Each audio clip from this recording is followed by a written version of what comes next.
Baik, Bapak Ibu, saudara-saudara yang terkasih dalam nama Tuhan kita Yesus Kristus, pada kesempatan saat ini kita kembali bersyukur kepada Tuhan untuk ibadah yang boleh kita lakukan, persekutuan oikumene yang selama ini kita lakukan secara live streaming, dan puji nama Tuhan di hari ini kita kembali dikumpulkan, kita memuji Tuhan untuk hal itu.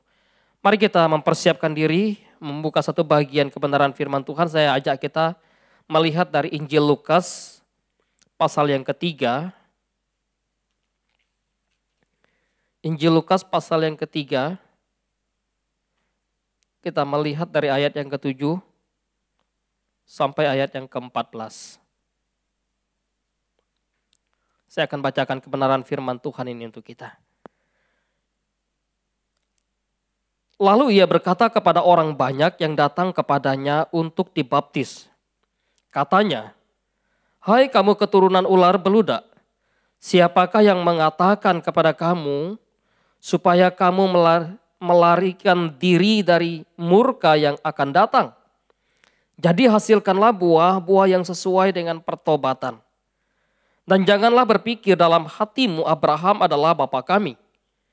Karena aku berkata kepadamu, Allah dapat menjadikan anak-anaknya bagi Abraham dari batu-batu ini. Kapak sudah tersedia pada akar pohon, dan setiap pohon yang tidak menghasilkan buah yang baik akan ditebang dan dibuang ke dalam api." Orang banyak bertanya kepadanya, "Jika demikian, apakah yang harus kami perbuat?"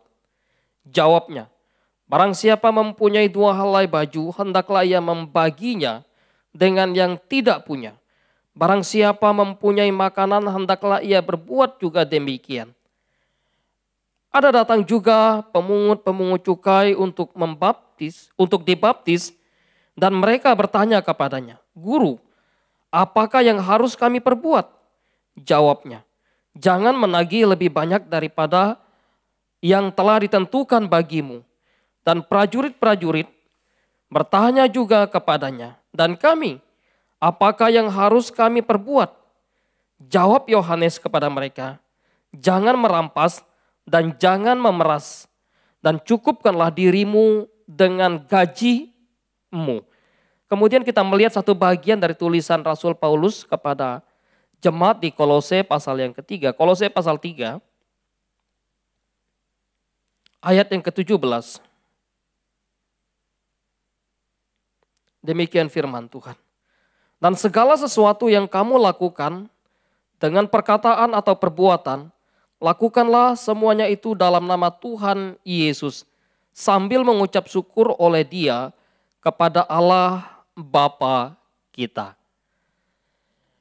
Bapak Ibu saudara-saudara yang terkasih dalam nama Tuhan Yesus Kristus, kita tentu di dalam kehidupan hari lepas hari memiliki yang namanya prinsip, bukan? Tidak ada orang yang sebetulnya tidak memiliki prinsip di dalam hidupnya. Ya, waktu orang melanjutkan atau waktu saudara-saudara yang melanjutkan kuliah, maka saudara pasti punya prinsip. Di dalam perkuliahan seperti apa prinsip yang saudara miliki. Kemudian waktu orang melamar pekerjaan, dia pun punya prinsip. Dan bahkan waktu orang di dalam kehidupan keluarga pun, keluarga pun memiliki yang namanya prinsip. Prinsip itu memang sangat penting. Ya, prinsip itu menentukan arah hidup kita. Prinsip itu memandu kita. Betapa berbahayanya kalau di dalam kehidupan orang tidak memiliki prinsip. Maka ketika orang hidup tanpa prinsip, sepertinya gampang untuk kehilangan arah. Ya, tidak hanya gampang untuk kehilangan arah, tetapi juga mudah diombang-ambingkan, tidak punya pegangan, tidak punya pendirian, dan sulit untuk menentukan tujuan hidupnya. Gambaran yang saya gambarkan tentang kehidupan yang tidak punya prinsip adalah kalau sebuah kapal ada di tengah-tengah laut, yang kemudian dia tidak tahu arah tujuan yang jelas kemana dia berlayar, maka kapal itu akan terombang-ambing. Kapal itu akan mengalami kesulitan untuk menentukan arahnya dia pergi kemana. Dia harus berlayar kemana, apalagi ketika dia tidak memiliki kompas. Bersyukur kalau kapal kapal tertentu yang memiliki tujuan berlayar berdasarkan arah angin. Tapi kalau arah anginnya tidak jelas, arah anginnya berubah-ubah, maka sulit bagi sebuah kapal kemudian untuk berlayar dan sampai kepada satu tujuan. Demikianlah gambaran bagaimana kehidupan manusia ketika manusia tidak memiliki prinsip di dalam kehidupannya.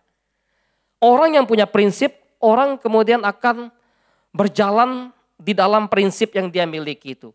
Oleh sebab itu ketika orang-orang tertentu memegang teguh prinsipnya, baginya prinsip hidup jauh lebih penting dari apa yang lain.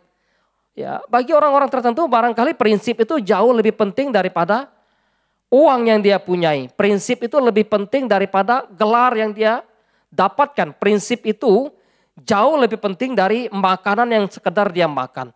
Prinsip itu jauh dari harta benda yang dia punyai. Orang yang punya prinsip, dia rela kehilangan harta. Kalau ternyata harta yang dia dapatkan tidak sesuai dengan apa yang dia pahami atau tidak sesuai dengan prinsip kehidupannya. Oleh sebab itu prinsip menentukan bagaimana kehidupan kita di dalam hari lepas hari. Demikian juga dengan pekerjaan. Di dalam bekerja pun maka prinsip sangat penting. Ya, di dalam bacaan kita maka menarik ketika konteks ini berbicara memang Yohanes yang ada di padang gurun waktu Yohanes Pembaptis datang sebelum Kristus maka mempersiapkan jalan bagi Kristus. Lalu orang-orang bertanya kepada Yohanes tentang apa yang harus mereka lakukan. Ini sesuatu yang berkenaan dengan prinsip kehidupan mereka yang selama sebelum Yohanes berbicara kepada mereka, mereka barangkali memiliki prinsip yang tidak jelas tentang bagaimana mereka bekerja. Mereka tidak memiliki pegangan yang kuat, lalu prinsip yang benar seperti apa. Oleh sebab itu prinsip sangat penting dalam kehidupan kita hari lepas hari. Bapak Ibu Saudara-saudara yang terkasih dalam nama Tuhan Yesus Kristus. Melihat kepada bacaan kita tadi, maka waktu orang datang kepada Yohanes, tentu ini bicara tentang mewakili kelompok-kelompok yang bekerja pada waktu itu. Tidak semua memang. Ketika bicara tentang pekerjaan di dalam Alkitab, sulit bagi orang pada waktu itu untuk memilih dia harus bekerja apa. Tidak seperti dalam zaman kita sekarang. Kita sudah berada di zaman di mana kita lebih gampang untuk memilih pekerjaan menurut selera kita, menurut skill kita, menurut hati kita, menurut kemauan kita. Walaupun barangkali mungkin kita hanya bekerja sebentar, pindah lagi, ganti lagi. Tetapi tidak demikian dengan orang-orang di dalam zaman Alkitab, zaman perjanjian lama maupun perjanjian baru. Kecenderungan orang zaman perjanjian lama dan perjanjian baru, secara khusus orang-orang Israel pada waktu itu, mereka bekerja cenderungnya mengikuti pekerjaan orang tua mereka. Meneruskan apa yang dibangun oleh orang tua mereka. Kalau orang tuanya nelayan, maka kecenderungan anak-anaknya adalah menjadi nelayan. Ya. Kalau orang tuanya tukang kayu, maka kecenderungan anak-anaknya adalah menjadi tukang kayu. Kalau keluarganya adalah pekerjaannya petani, penggarap kebun, maka kecenderungan orang-orang pada waktu itu meneruskan usaha orang tuanya untuk berkebun atau bertani. Demikian seterusnya. Bagaimana kalau tidak ada pekerjaan? Kalau tidak ada pekerjaan, maka kecenderungan orang pada waktu itu adalah tinggal nunggu panggilan orang yang mau mempekerjakan mereka. Tinggal menunggu panggilan orang yang mau mempekerjakan mereka. Pertama, kedua, kecenderungan orang adalah bagaimana menjadi pengemis pada waktu itu. Sehingga itu menjadi bagian yang sangat penting yang ditekankan oleh Alkitab. Nah, ada orang-orang tertentu yang memang bekerja di Kekaisaran Romawi menjadi prajurit. Ada orang-orang tertentu yang memang bekerja bukan hanya menjadi prajurit bagi Kekaisaran Romawi, tapi juga menjadi penagih pajak. Nah, inilah yang digambarkan oleh Alkitab yang kita baca tadi tentang orang yang datang kepada Yohanes. Ketika mereka datang, menarik bahwa Yohanes Pembaptis tidak memberhentikan mereka dari pekerjaan yang mereka miliki, yang mereka sedang gumulkan, yang mereka sedang jalani. Justru waktu mereka bertanya kepada Yohanes, tentu pertanyaan mereka adalah pertanyaan bagaimana atau apa yang harus kami perbuat, apa yang harus kami lakukan. Yohanes tidak berkata kepada mereka, kamu berhenti dari menjadi prajurit, kamu harus berhenti dari menjadi penagih pajak. Ya. Ini prinsip penting di dalam Alkitab bahwa bagaimana kehidupan orang-orang yang senantiasa bekerja. Bekerja tentu kalau kita bicara tentang bekerja, maka sejak zaman perjanjian lama Alkitab sudah membicarakan tentang hal bekerja. Bahkan sejak zaman Tuhan menciptakan manusia, maka Tuhan sudah memberikan mandat kepada manusia untuk bekerja. Oleh sebab itu apa yang menjadi prinsip penting dalam bekerja secara Kristen? Pertama bahwa bekerja merupakan satu perintah Allah. Jadi tidak bisa tidak untuk bekerja.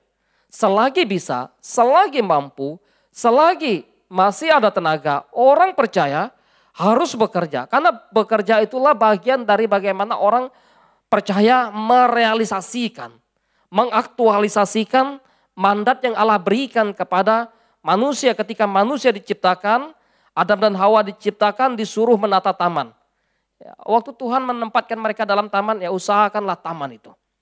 Mereka disuruh untuk menata kelola ya, taman yang Tuhan hadirkan di tengah-tengah mereka. Itu bagian dari mandat, bagian dari perintah Allah. Sehingga Alkitab sangat mengecam ketika ada orang yang malas. Alkitab sangat tidak toleransi ketika ada orang yang mampu kerja, ada orang yang bisa bekerja, tapi menjadi orang yang malas. Ketika orang malas maka itu sebetulnya melawan hakikat diri manusia yang adalah manusia pekerja. Ketika ada orang yang malas dan tidak mau bekerja, maka itu sebetulnya bagian dari pelanggaran, bagian dari satu ya, perlawanan manusia sebagai manusia pekerja, sebagai manusia yang diciptakan Allah. Dan Alkitab dengan tegas bahwa ketika orang tidak bekerja, maka jangan harap dia dapat makan. Itu konsekuensi dari pekerjaan atau konsekuensi dari ketidakmauan untuk bekerja. Jadi prinsip orang percaya dalam bekerja pertama adalah melaksanakan mandat Tuhan, melaksanakan perintah Allah. Dan perintah itu harus dilakukan. Terlepas daripada kita melaksanakan perintah Allah dalam bekerja dalam bidang apa. Kekristenan memahami bahwa semua pekerjaan adalah anugerah Allah. Pekerjaan yang dimaksud adalah seperti ya baik dia sebagai petani, pedagang, kemudian sebagai dokter, sebagai guru, sebagai tentara, masing-masing semua Tuhan berikan atau Tuhan anugerahkan kepada tiap orang untuk kemudian bertanggung jawab di dalam bidang-bidang tersebut. Tidak ada kemudian, wah saya bekerja di dunia politik, saya kemudian tidak mengerjakan pekerjaan Allah, saya tidak menjalankan mandat Allah di sana. Tidak ada. Dalam prinsip kekristenan demikian, semua harus menjalankan mandat Allah, menjalankan prinsip atau menjalankan tugas yang Allah berikan. Oleh sebab itu bagaimana di sana nanti ketika kita memahami prinsip ini akan mempengaruhi sikap orang percaya dalam bekerja. Nah, kemudian prinsip yang kedua dalam bekerja adalah bagaimana pekerjaan itu identik dengan ketidakmalasan. Waktu orang percaya bekerja, maka prinsip bekerja adalah prinsip yang sebetulnya melawan rasa malas, melawan sikap malas itu sendiri. Ya. Saya pikir bahwa ini juga yang dilakukan oleh tokoh-tokoh reformasi ketika ya, tulisan mereka seperti Calvin dan juga Luther, bagaimana mereka mewarnai dunia pekerjaan pada waktu itu, bagaimana mereka melakukan segala sesuatu dengan hati yang tertuju kepada Tuhan. Jadi prinsip bekerja adalah ya tidak ada kemudian bagi orang percaya untuk bermalas-malasan. Nah, kemudian prinsip bekerja bagi orang percaya selanjutnya adalah bagaimana bekerja bukan hanya sekedar untuk mendapatkan makanan. Bekerja bukan hanya sekedar untuk bertahan hidup. Bekerja bukan hanya sekedar untuk mencari uang. Ya, kalau orang yang tidak memahami prinsip bekerja secara benar, maka untuk apa mereka bekerja? Mereka akan bekerja kalau mereka dikasih gaji. Mereka akan bekerja kalau mereka mendapatkan uang. Mereka akan bekerja kalau mereka ya, mendapatkan bayaran. Tetapi kekristenan bukan hanya sebatas kemudian ya kamu bekerja supaya kamu bertahan hidup. Justru melampaui prinsip-prinsip umum itulah prinsip kekristenan. Bekerja bukan hanya sekedar untuk kemudian, wah kalau enggak bekerja kita enggak makan. Kalau enggak bekerja kita enggak bisa hidup. Kalau enggak bekerja kita enggak bisa dapat uang, enggak bisa beli baju, enggak bisa beli sepatu, enggak bisa beli celana, atau enggak bisa beli handphone, enggak bisa beli yang lain. Memang secara umum itu enggak bisa kita dapatkan kalau kita tidak bisa bekerja. Tapi sebagai orang percaya bekerja bukan hanya sebatas untuk mengejar hal-hal yang demikian. Oleh sebab itu ketika orang percaya bekerja, maka bagaimana mereka tahu panggilan mereka, ya, bagaimana mereka tahu tujuan mereka bekerja. Kalau bekerja diukur dengan upah yang ada, maka nilai pekerjaan kita hanya pada upah itu. Bayangkan kalau orang profesor yang hebat mau mengabdikan diri untuk melakukan suatu penelitian, tidak ada yang mengupahnya misalnya, nggak ada yang membayarnya. Ini sesuatu yang luar biasa. Tapi bagaimana kekristenan melihat hal-hal demikian? Itu hebat, luar biasa. Harusnya kita memiliki prinsip bahwa ketika kita bekerja, betul waktu kita bekerja Tuhan memberkati kita melalui pekerjaan itu. Betul waktu kita bekerja bahwa kita dipelihara oleh Tuhan melalui pekerjaan itu. Tapi bukan pekerjaan itu yang kemudian memberikan kehidupan kepada kita. Sebaliknya Tuhanlah yang memberikan kepada kita suatu pemeliharaan yang agung itu. Karena bagaimanapun bahwa hidup kita bukan hanya ditopang oleh nasi. Hidup kita bukan hanya ditopang oleh roti. Hidup kita bukan hanya ditopang oleh hal-hal yang lahir ya. Atau hidup kita tidak hanya bergantung pada makanan, pakaian. Tidak hanya bergantung pada apa yang kita pergunakan. Dan bahkan hidup kita tidak hanya bergantung pada rumah. Kalau orang bekerja hanya sekedar untuk mendapatkan rumah yang mewah, setelah itu dia merasa puas, maka dia tidak akan pernah memiliki prinsip yang penting, prinsip yang benar di dalam Alkitab itu. Kalau orang bekerja hanya sekedar untuk, ya saya bekerja supaya saya boleh mendapatkan mobil. Saya bekerja hanya supaya saya boleh mendapatkan kendaraan. Saya bekerja hanya supaya saya boleh mendapatkan kepuasan-kepuasan hidup. Itulah gaya hidup atau prinsip hidup dunia, prinsip hidup hedonis. Dia bekerja supaya saya bisa mendapatkan apa yang saya inginkan dan saya puas di sana. Tidak. Prinsip kehidupan kekristenan dalam dunia bekerja adalah bagaimana di situ ditegaskan tentang keadilan. Di situ ditegaskan tentang bagaimana pemeliharaan bukan hanya tentang si pekerja, tapi tentang orang lain. Oleh sebab itu Yohanes Pembaptis berkata kepada orang-orang baik pemungut cukai dan juga prajurit. Maka apa yang dia katakan? Secara khusus kepada prajurit-prajurit. Barang siapa, kepada orang-orang yang bertanya. Pertama, barang siapa mempunyai 2 helai baju, ya, hendaklah ia membagikannya. Barang siapa mempunyai makanan, hendaklah ia berbuat juga demikian. Maka prinsip dalam bekerja adalah prinsip bagaimana menjadi saluran berkat juga bagi orang lain. Tidak mudah bukan? Ya. Waktu kita bekerja, maka kita bekerja bukan sekedar mencukupkan kebutuhan diri. Tapi waktu kita bekerja, kita pun dipakai oleh Allah untuk menjadi saluran berkat bagi orang lain. Bisa mencukupkan kebutuhan-kebutuhan orang lain yang berkekurangan. Ya, ini penting sekali. Sehingga hidup orang percaya waktu bekerja bukan hidup sekedar untuk dirinya sendiri. Tapi hidup untuk Tuhan dan juga hidup untuk sesama. Orang tentu berpikir bahwa untuk apa saya bekerja? Kalau pada akhirnya saya mesti membagi apa yang saya hasilkan kepada orang lain. Oleh sebab itu kekristenan Alkitab sangat tadi saya katakan tidak mentoleransi yang namanya kemalasan. Karena itu barang siapa malas misalnya jangan harap dia dapat makan. Artinya bahwa ketika ada orang yang malas dia sudah menjadi beban bagi orang lain. Ketika ada orang malas maka ada orang yang kemudian rajin yang bekerja dan dialah yang beruntung boleh dipakai oleh Tuhan. Untuk menjadi saluran berkat itu. Kemudian apa yang dikatakan oleh Yohanes Pembaptis kepada orang-orang yang datang tentang pemungut cukai. Ya, ayat yang ke-12 tadi. Ketika orang pemungut cukai itu bertanya, guru apa yang harus kami perbuat ya? Apa yang harus kami lakukan? Atau apa yang harus kami kerjakan? Maka jawab Yohanes, jangan menagih lebih banyak daripada yang telah ditentukan bagi kamu. Jangan menagih lebih banyak dari apa yang telah ditentukan bagi kamu. Di situ terdapat prinsip pekerjaan atau prinsip bekerja yang diberikan oleh Yohanes kepada pemungut cukai. Barangkali waktu itu pemungut cukai tidak memiliki prinsip yang betul-betul mereka pegang. Kalaupun ada prinsip, maka prinsip itu ya dari diri mereka. Prinsip yang dari diri mereka yang menagih sesuka hati mereka. Menagih pajak kepada warga-warga pada waktu itu, pada masyarakat sesuka hati mereka. Ketika misalnya Kekaisaran Romawi menetapkan pajak sekian persen, 30% misalnya. Tetapi ketika kepemerintahan Romawi menetapkan pajak 30%, siapa yang tahu? Pemungut cukai yang tahu. Waktu pemungut cukai pergi menagih pajak, lalu Kekaisaran Romawi mengecek lagi enggak kepada masyarakat bahwa berapa yang ditagih oleh pemungut cukai kepada kamu. Barangkali mereka tidak mengecek lagi. Ya, sesuka hati mereka, menagih sesuai dengan maunya mereka.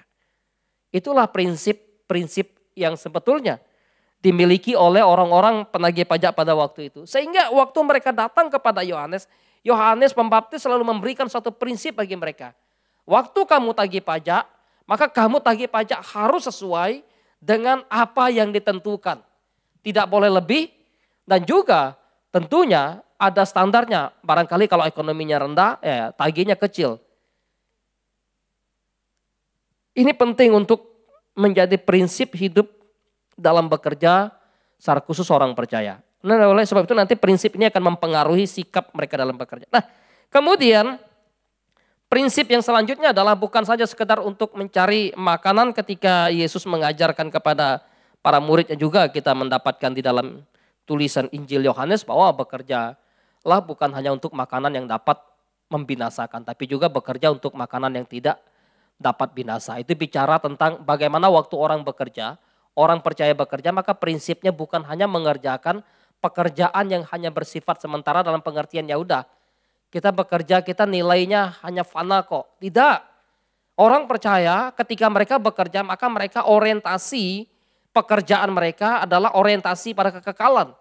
Sehingga ini mempengaruhi sikap hidup bekerja, bagaimana mereka bekerja dengan satu kualitas yang maksimal. Bekerja bukan hanya untuk makanan, tetapi juga bekerja untuk sesuatu yang tidak dapat binasa. Kemudian hal selanjutnya, prinsip dalam dunia atau dalam bekerja kekristenan adalah ya bekerja berkaitan dengan realita kehidupan yang ada di depan. Bukan bekerja berkaitan dengan realita hidup yang sudah di belakangnya. Yang sudah di belakang sudah lewat. Kita tidak bisa lagi kemudian mengulang sesuatu yang sudah menjadi sejarah. Tapi kita waktu bekerja, kita menata hidup sesuatu yang kemudian ke depan. Sekarang, ke depan, dan terus. Oleh sebab itu ketika orang bekerja, maka seringkali kenapa kamu bekerja?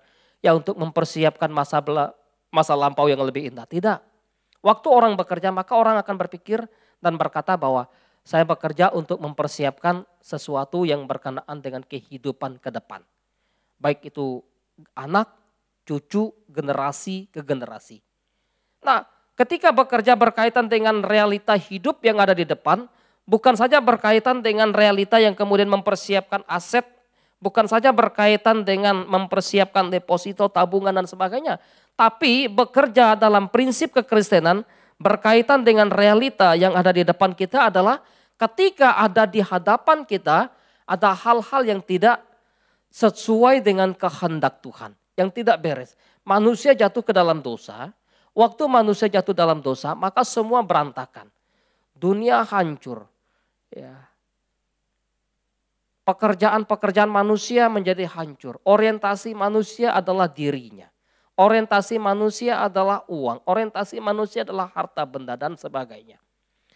Tetapi waktu manusia secara khusus orang percaya diciptakan kembali dalam Kristus Yesus, ini adalah bicara tentang panggilan Yohanes untuk pertobatan atau untuk penyerahan diri mereka kepada Tuhan.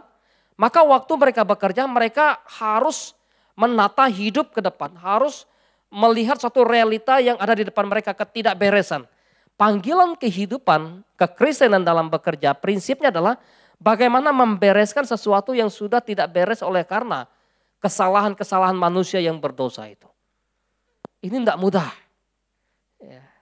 Berat tentunya.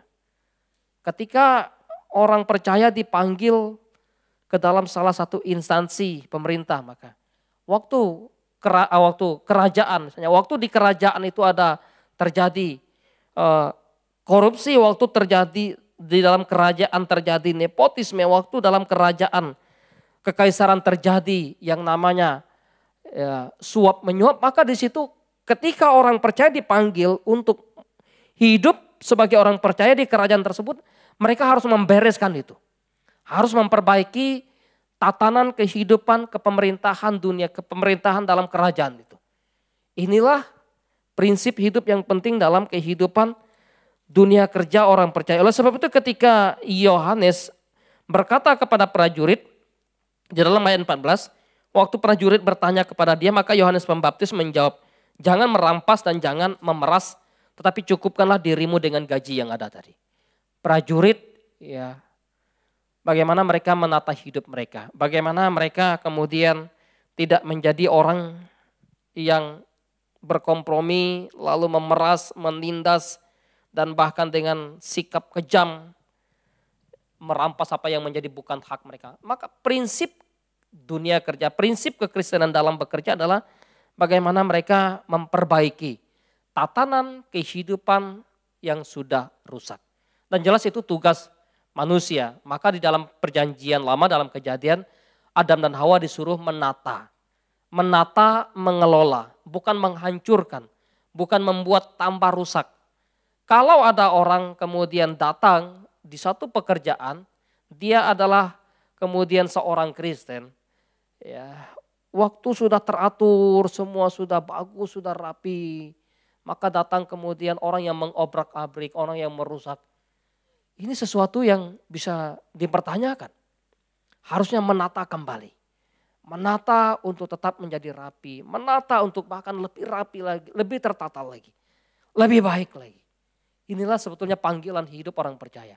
Sehingga ketika orang-orang lain menghancurkan bumi, mengeksploitasi bumi, ya, maka kekristenan atau orang percaya dipanggil untuk memperbaiki dalam tanda kutip bagaimana melakukan reboisasi, penanaman hutan.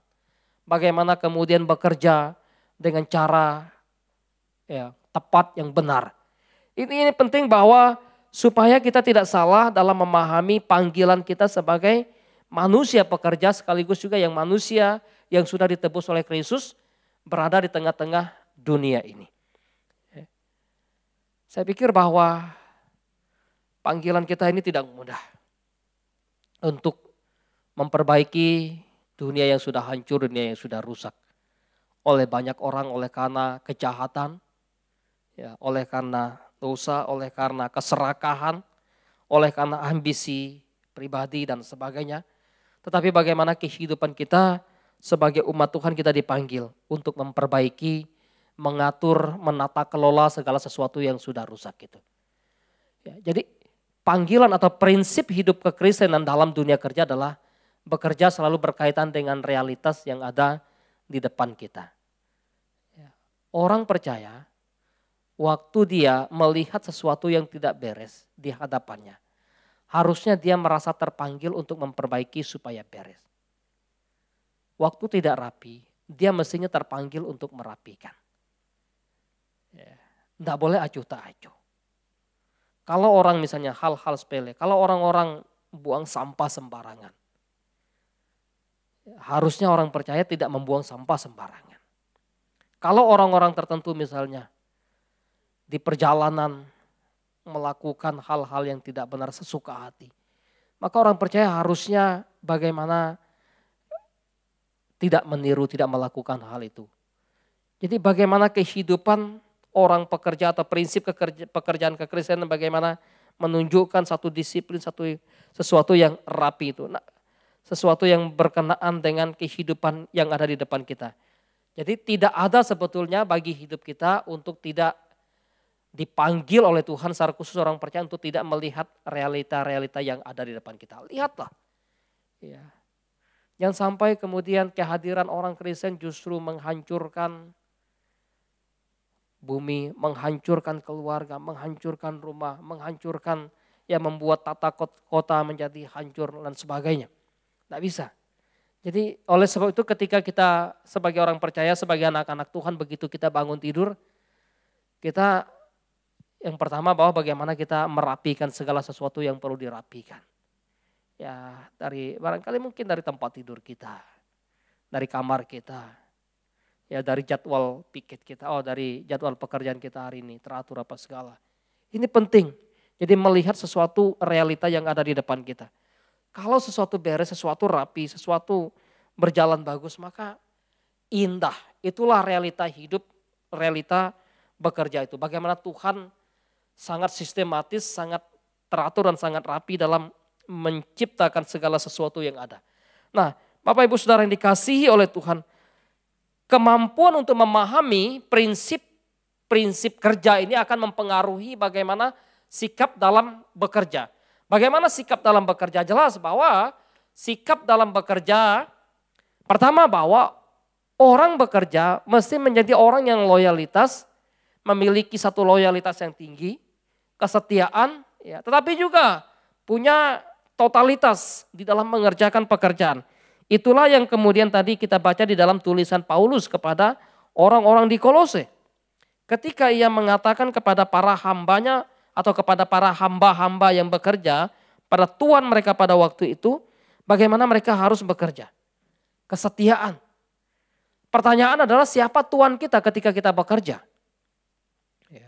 Waktu di dunia saja kita tidak menunjukkan satu loyalitas, kesetiaan, bagaimana kepada Tuhan yang tidak kelihatan itu. Ini terlihat dalam kisah seorang Tuhan yang memberikan talenta kepada yang 3 orang. Ada yang diberikan 5 talenta, diberikan 2 talenta, dan diberikan 1 talenta. Orang yang diberikan 5 talenta, dia begitu menunjukkan kesetiaan kepada tuannya. Dengan mengembangkan talenta itu. Dan bahkan dengan maksimal. Kemudian orang yang diberikan 2 talenta juga melakukan hal yang sama. Tetapi orang yang tidak setia, orang yang tidak loyal kemudian digambarkan dengan orang yang diberikan 1 talenta, maka dia menguburkan talenta itu. Sehingga talenta itu tidak bertambah. Saudara, Tuhan kita adalah raja di atas segala raja. Kristus Tuhan kita di dalam kehidupan kita dan kita adalah hamba-hambanya. Maka bagaimana sih kita setia kepada Dia dalam pekerjaan? Waktu kita setia kepada Dia dalam pekerjaan, maka digambarkan bagaimana kemudian kejujuran, ketulusan kita dalam bekerja. Ketulusan, kejujuran itu penting sekali dalam sikap kerja. Kalau orang mampu memahami tadi prinsip-prinsip kerja sebagai orang percaya, tidak mungkin dia akan melakukan kebohongan-kebohongan di dalam bekerja. Tidak akan mungkin dia melakukan manipulasi. Tidak mungkin dia menyelewengkan apa yang menjadi harta benda dari satu perusahaan di mana dia bekerja. Karena dia tahu dia bekerja dengan penuh tanggung jawab, dia bekerja dengan penuh kejujuran, dia bekerja di hadapan Tuhan yang tidak pernah melupakan untuk melihat dia. Sekalipun dia tidak melihat, tapi Tuhan melihat ya, itulah panggilan hidup. Inilah sikap hidup orang bekerja sebagai orang percaya. Itulah yang digambarkan oleh sosok seorang muda bernama Yusuf. Ketika dia bekerja di rumah Potifar. Maka dia bekerja dengan satu sikap kerja yang jujur. Satu sikap kerja yang tulus. Ya, jadi penting bagaimana sikap kita bekerja. Kemudian sikap bekerja yang dipengaruhi oleh pemahaman tentang prinsip bekerja yang tepat tadi menghasilkan pekerja-pekerja yang memiliki semangat yang tinggi. Pantang menyerah sampai pada tujuannya tercapai. Maka ketika Kristus datang ke dalam dunia, dia tahu prinsip kenapa dia datang ke dalam dunia. Lalu bagaimana sikap dia menjalani kehidupan di dalam dunia. Dia begitu taat dan bahkan taat sampai mati. Sampai tujuan selesai. Sampai nyawanya diserahkan kepada Bapa. Sudah selesai. Ya, ini penting dalam sikap kerja sebagai orang percaya. Kemudian tentu sikap bekerja sebagai orang percaya adalah menuntut kreatif, inovatif dan juga produktif. Apalagi dalam zaman sekarang kita di zaman yang memang sudah maju dan sangat modern sekali. Semua kita memang betul-betul bagaimana mempersiapkan diri untuk menjadi pekerja-pekerja yang kreatif. Menggunakan segala sesuatu dengan teknologi yang ada. Mau tak mau menuntut kita belajar juga banyak hal bukan. Ya. Kalau tidak kita akan tertinggal, kita akan terlambat. Ya. Sementara orang-orang lain sudah maju, sudah berkembang, tapi kita masih di dalam zaman yang lama. Dan tentu sikap bekerja yang selanjutnya adalah bagaimana sikap kerja disiplin. Disiplin itu tentu banyak hal. Ya, disiplin waktu, disiplin tenaga, disiplin dalam menggunakan segala potensi yang ada. Dan hal yang berikutnya adalah bagaimana sikap bekerja ya bukan sekedar tadi menyelesaikan tugas yang diberikan. Kalau hanya sekedar menyelesaikan tugas tapi tidak berkualitas juga sesuatu yang sia-sia, tidak menunjukkan sikap bekerja yang benar sebagai orang percaya dengan prinsip kerja yang benar tadi. Dan tentunya sebagai orang percaya ketika kita bekerja kita mesti menyadari bahwa kita bekerja bukan untuk manusia, tapi yang terlebih pertama adalah kita bekerja untuk Tuhan kita, yaitu Tuhan yang memberikan kepada kita kehidupan, yang memelihara kita. Karena itu ketika kita memiliki sikap bekerja, maka bagaimana kita menjadi orang yang tekun, setia, dan bertanggung jawab serta bijaksana tadi. Untuk melakukan pekerjaan kita. Kita tidak boleh bekerja tanpa memperhatikan aspek-aspek role yang ada, hukum yang ada, aturan yang ada. Tidak bisa. Secara khusus berkenaan dengan prinsip-prinsip kebenaran tadi. Kita tidak bisa bekerja sesuka hati kita. Jadi kita bekerja betul-betul mengabdikan diri kepada Tuhan kita, kepada Tuhan kita sepenuhnya. Oleh sebab itu, sama-sama kita membaca bagian ini 1, 2, 3.